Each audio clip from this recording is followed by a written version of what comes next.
একজন প্রবাসী তার নিজেরে কি পরিমাণের জুলুম করে, কত পরিমাণের অত্যাচার করে, তার আত্মা যদি কথা বলতে পারতো, বিশ্বাস করেন সারা দুনিয়ার মানুষরে আর্তনাদ কইরা নালিশ করত, বিচার দিত যে তার উপরে কি পরিমাণের জুলুম করা হয়, কি পরিমাণের অত্যাচার করা হয়।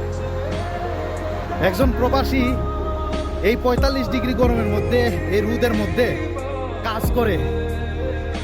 এখানে আইসা যদি তুমি কাজ করো, কাজ করা লাগবে না, এগুলা দেখলেই তোমার আত্মা কাঁপা উঠবো, তোমার আত্মা কাঁপা উঠবো। বুঝো নাই, প্রবাসী হওয়াটা আসলে এত সহজ না।